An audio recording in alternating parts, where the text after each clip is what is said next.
Hello, everyone, and welcome to another episode of the Rouge Rugby podcast, where we talk about real Canadian rugby. I'm Stu Hardy, joined this week by Edward Pie Ed. We've had the first round of the MLR playoffs. We've had it feels like a quarter-final, and it technically is for the championship, but they're regarded as the semi-finals for the conferences.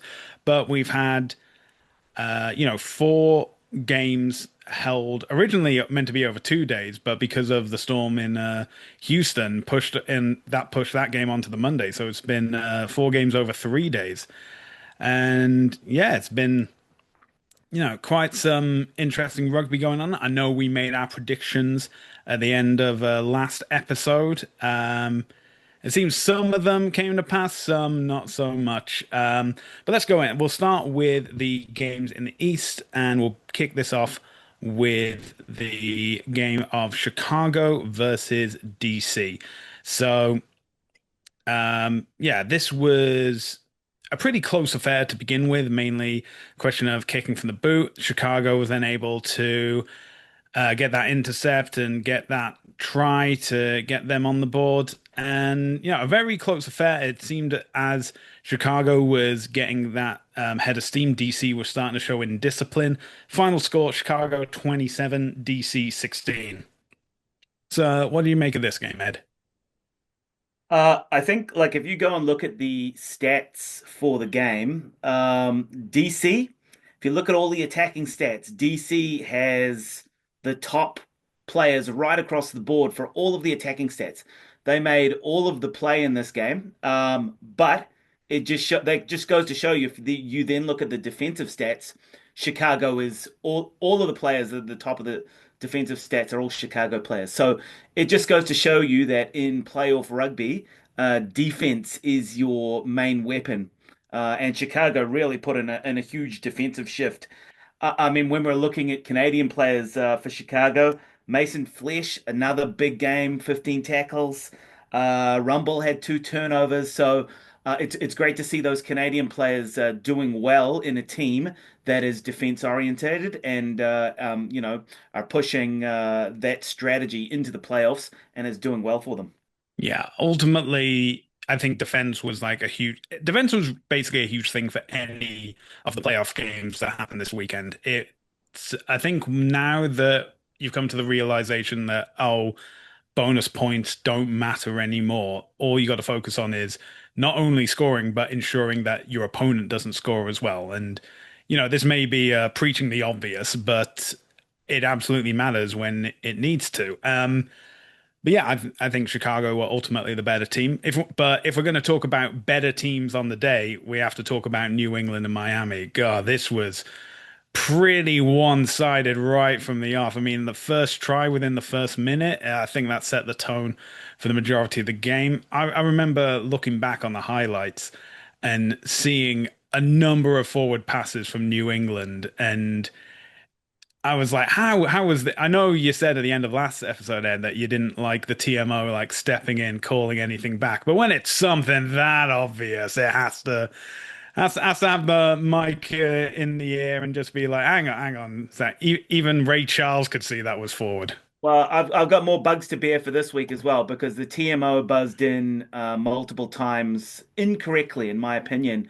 Mm, The Webster try, where in the fantastic try, phenomenally caught it behind his back and then managed to race mm, through the gap there. They yeah. pulled it back. The TMO pulled it back for two offenses. One that was completely immaterial. This is something that I think TMOs and MLR need to think about is the materiality of the actual play. Did it have any effect on the following play after that? No, no effect at all. The kick was Mm, still able to be put through, and then there was another one. I think it was Lesage. They said he's put in a late tackle, which was very, very minor. I think when we're thinking about what constitutes bringing the play back, neither of those did.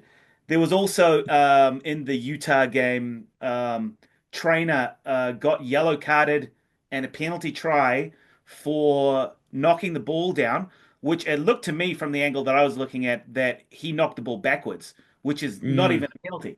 So Yeah, I thought that was a yeah, terrible TMO call too. Yeah, we'll get on to the Utah game later because I agree with you, but we'll talk about that one then. But yeah, I mean, I think that's the annoying thing for a lot of us fans is that when you're watching it, you're told to say, like, okay, you have to follow like the ref's word, and they have this additional referee who can like just keep an eye out. Their idea is not only to ensure that the game is played fairly, but for safety reasons as well. If a player gets a concussion, they're able to call in, stop the play, and we'll pick it up where it in.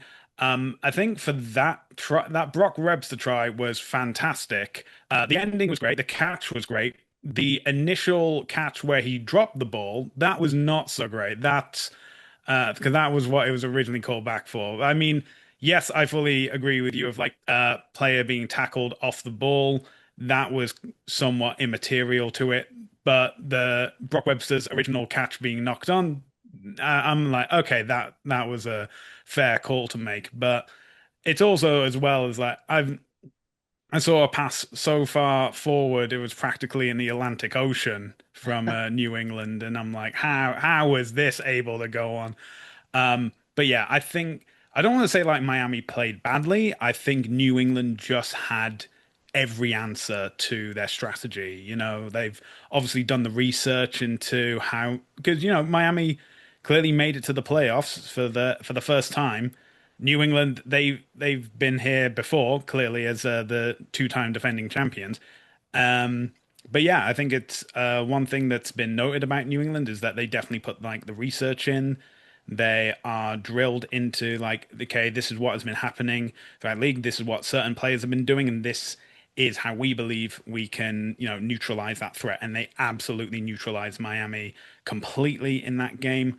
Um, they're definitely trying to go for the three-peat, be the first team to go with 3 wins. But yeah, final score New England 32, Miami 10. And because New England were top of the table for the Eastern Conference, they will be hosting the conference final, which will be New England versus Chicago. I think this is going to be a fantastic game as well. Two teams that were able to easily put away their opponent. New England a bit more easily than Chicago, but I think they'll be proper riled up for that conference. Okay, let's take it back to the West and we'll bring it again of Utah versus Seattle. Now, again, I agree um that penalty try was the softest penalty try I have ever seen in my life. It's not a knock on if it's backwards from your own hand. It's not even penalty, And, though. It's it was knock on for Seattle. It was not a penalty in any way, shape, or form because the ball didn't get knocked forward from Utah. It got knocked backwards from Utah and forward for Seattle. Like if a Seattle player had knocked that ball, that would have been a knock on. But that's not how it works. I thought that was a very poor refereeing decision. But getting into the game itself, Seattle seemed to come out of the blocks, but then Utah were able to get like the first try of the game, and this was the closest of the entire weekend, with only 2 points separating at the end. It was like Utah or Seattle didn't really do each other a lot of favors. There was a lot of breakaways. But ultimately, this was another one that went with the way of home advantage, with Utah getting the final score 23, Seattle 21. So there is one team that is going for the three-peat, but it is not the first team to go back to back in MLR history. So, with the exception of that ridiculous penalty try, what do you make of this game, Ed? Yeah, I think Utah just came out and just used their forwards in the first half. I mean, they were they basically tapered off a bit in the second half and let Seattle come back into it. Seattle were throwing everything that they could at them, and they ended up making a lot of line breaks. But again, it comes back to the strength of the forwards of the Utah forwards. Like they're able to rumble over the line a couple of times. They were very strong in the set pieces, which set them up basically for the win right at the beginning of the game. And then they were able to finish strongly, like right in the last 5 minutes, after Seattle had come back. My question for Seattle is why, when they were 2 points down with, I think it was 3 or 4 minutes to go. They had a kickable penalty. It was maybe, 35, something like that, out on the angle, but certainly a kickable penalty. Why did they opted to go to touch instead of kick for the penalty? That is not a winning decision, in my opinion. Maybe they thought there was still enough time, but you look to when you're that close to the end of the game and that close to winning it, you look to take the win rather than going into the attacking zone there and playing for a try. It ended up being basically a terrible line-out throw, and that was basically it for Utah. Yeah, some decisions will confuse us for evermore. I don't know what was going on mind at the time. I don't know if that was a coaching decision or if that had been something that the players decided to do on their own, but obviously it didn't really work out that well. So it's gonna be Utah that are hosting the um, Western Conference final, and that brings us to the final game, which was delayed because of a storm in Houston, and that is the SaberCats versus LA. Um, and you can see from the pitch just how torrid and how terrible it was. It was muddy as hell. It was awful. Players slipping over all the time. Ball handling was out the window, non-existent. And yeah, I mean, I appreciate the fact that because this is a team-owned stadium, that they were able to have this game at all instead of us being concerned about, you know, they have to pay another booking fee to get this going on. I mean, of all the games to be delayed, thank goodness it was in Houston. But ultimately, yeah, it was a muddy affair. Good performances from the Canadians on LA. I think Andrew Coe got acquainted with the touchline more than once against his personal preference. But yeah, it seemed that Houston obviously having a home advantage that really came into play, and but ultimately, LA just could not answer. Final score: um, Houston 27, LA 21. So it'll be Utah versus Houston, two of the original teams for MLR playing in the Western Conference Final. So yeah, and for the Canadians on the teams that were eliminated, fear not, for we have the long list for Rugby Canada for the men's national team as we prepare for the summer test and the PNC. So let's go over the big news. So the selection was made by head coach Steve Meehan with assistance from under 20s and the Pacific Pride coach Christian Esterhuizen and the outgoing men's sevens head coach Sean White. And the big name that we have on the list is a guy who has not played for Canada since 2019 in the World Cup in Japan. Evan Olmstead is back and available for selection, which is huge news. And alongside him, another player that hasn't played since Japan 2019, but we have seen in the MLR, fair enough, is Shane O'Leary. He's also made available for selection as well. We have basically a huge number of uncapped players as well. We have 21 uncapped players. We also have a number of under 20s players that have been called up directly from their tour of the Pacific, which includes Stephen Webb, Josh McIndoe, Morgan Donato, and Spencer Cotti. We have 28 MLR players selected in this squad. We should point out that Ethan Fryer and Lindsay Stevens are on the injured list, and Cam Nordley Kelemeni and Jack Reeves have declined their opportunity to join the squad because they want to retain eligibility for other nations. Jack Reeves wants to be eligible for England, which will allow him to take part in the Premiership, which, fair enough. Cam Nordi Kelemeni is available for England and Fiji, I believe. So, you want to keep your options open. But the rumor mill has been going around that says that we have potential inclusions for the PNC and therefore the Rugby World Cup qualifiers in the names of Matt Bukaboom and Tyler Ardron. And while there has not, I would say these are rumors, this quote was given to America's Rugby News, which is the published names are the list as it stands. Any player could be added to the list at any point during the season. So, make of that what you will. But we have the long list, 38 names. They're going to be whittled down to 32 for the summer tests.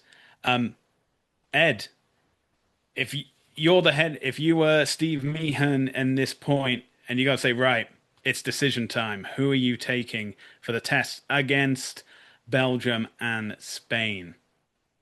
Who are the players that you've got to have in that squad?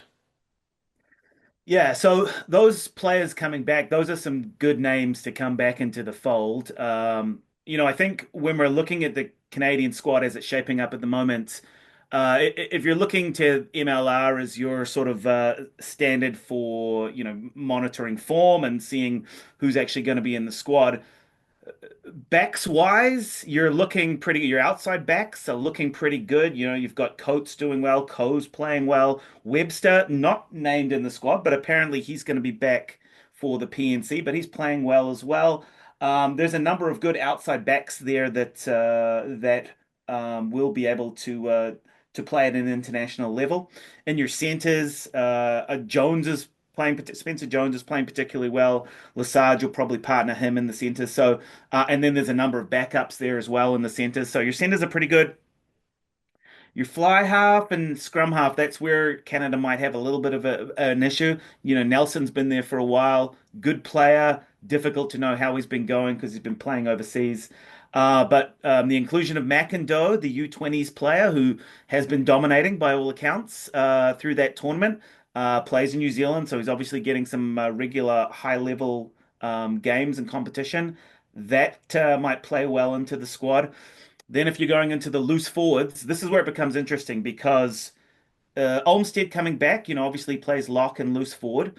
Potentially Ardron coming back, who plays lock and loose forward. You've got Rumble playing really well. You've got Mason Flesh playing really well. There's a couple of locks that aren't in the squad. Larson has declined to be in the squad, so you're missing a few of those more experienced locks. Booker Boom is obviously a big inclusion there. So the makeup of the loose forwards and the locks is going to be really interesting. We'll probably see one of those hybrid players playing in the lock position. Maybe Flesh, he's a real workhorse. That'll allow a loose forward trio potentially of Ardron, Rumble, and Olmstead potentially. Maybe Heaton in there as well. So there's some quality there in that area. Hookers, Canada's really well covered. Quatrin, Kotza. There's a couple of backups there as well. So in the hooking position, they're really well covered. It's the propping positions that I'm a little bit worried about. You've got Cole Keith, who's been there for a while. Behind that, there's not a huge amount of experience or quality there. And as we know, as we've just talked about with the finals for MLR, if you don't have a strong set piece, you're going to get bossed around by some of the bigger teams. So hopefully Canada can bring through some of these less experienced front rowers. But I think otherwise the team is shaping up pretty nicely. Yeah, I think it's a good mix of experience and youth. I think for the game against Belgium, you want to get as many of the inexperienced players in as possible. You want to anyone who's coming off of injury.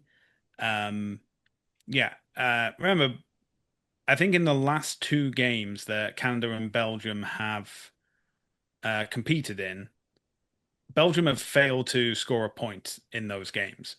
So I'm not saying it's going to be the easiest of fixtures, but you need to. This will be the opportunity to have guys come in, get that international experience under their belts, and that will set them up for both the game against Spain and the PNC matches. The game against Spain, that's when I'm like, okay, that's get the most experienced squad in, the one that gels together the best, guys who will be, starters no matter what and dependable. And I think that should be a proper test of Stephen Meehan's time as head coach, or it's going to be the first big challenge coming through. And yeah, I and think there's a question there, Stu, about like what is your strategy? Do you try and win every game and build that confidence, or do you try and build a little bit of experience with a youthful team? It's an ongoing question for coaches all around the world. What do you do with squads when you're trying to build depth, but you're also trying to win every game? For me right now, if I was the Canadian coach, I'd be wanting to win everything and win it as comfortably as possible. So I don't know that I would be starting uh, a lot of the younger guys in that Belgium game. I think I might be tempted to go with a near full strength team. I can kind of understand where you're coming from on that. You want, get the momentum going, get things rolling, get that one win under the belt, and in doing so, aim to perform better in like the next game and get things all moving and all grooving. Um, yeah, I think I get that, but at the same time, I think you can also have like a pretty stacked bench that you can bring on who, you know, be it injuries, be it poor performance, you can bring them on and be like, okay, you're playing, you got the rest of the 80 minutes to go, do what you do best, get us a win, and we'll go from there. But yeah, it is obviously a balancing act to see how it all comes together. And yeah, I think it'll be in the best interest to see how it's done. This is why I'm not head coach of of the men's team. So yeah, I it is it's decision time for Steve Meehan. Thankfully, he's got the camp to help him get a proper option. Obviously, we'll have some guys in the MLR finals as well. So yeah, there's definitely choices to be made, decisions to be struck, and we'll go from there. And yesterday also had the Canada Senior Women's 15s long list announced. So 38 players have been selected for a training camp in Perth, Ontario by head coach Kevin Rouet, 32 of which will be announced for their tour to South Africa in July. And of the names given, we see the return of five big names: Olivia de Merchant, Madison Grant, Paige Farries, Pam Boycer, and the captain herself, Sophie de Goede. And on top of that, we also have Carissa Norston invited to camp for the first time, Olympic silver medalist. And I think the big story, probably as big as, if not bigger than Evan Olmstead coming back into the squad, is seeing Sophie de Goede in a training squad for Rugby Canada this year. Obviously, very disappointed, I can imagine, for her to miss out on the Olympics. But, you know, having that World Cup goal to aim for, she has been out with an ACL injury for the past year. She's been getting rehab, getting rejuvenated, and she, even in a article for Rugby Pass, aimed to return for these July fixtures in South Africa. I think a lot of us have missed her, you know, ever presence in the Canadian women's rugby side. Great in the back row, amazing from the tee as well. The best pound for pound player in world rugby at this point. Um, yeah, I think it's going to be, if everyone stays fit and healthy, this is going to be a very, very interesting Women's Rugby World Cup.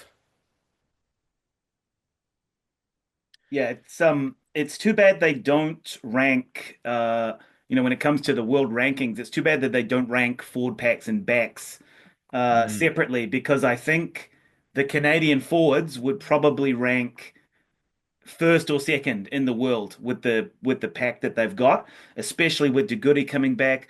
Buisa was excellent as well in her time before she was out there. It's going to be tricky to fit some players in because the Canadians played so well in the previous tournament they had there. Paquin was a complete standout. Senf was excellent. Roya. So the loose forwards there, very competitive set of loose forwards there, and their forwards right across the board. Their front row, and when you compare that to the men's, the women's front row is exceptional. So their forward pack is a real strength there, and then just bringing in some more of those sevens players really gives them a bit more dynamic attacking weapons in the back line. So very good squad, I think. Yeah, I think there's a great opportunity for a lot of players to stick their hands up with World Cup selection just going to be round the corner after this. So I think this is absolutely the time to, prove your fitness, prove your mettle, be able to say, hey, I'd be going on the plane to England. I deserve to be representing my country and I deserve to be in the World Cup. I think that this is going to be, again, another very tough selection for Kevin Rouet. But it's one of those things of you're glad to have this kind of problem. This is a problem that you want to have. Your players are so good. Is like who can you possibly leave behind?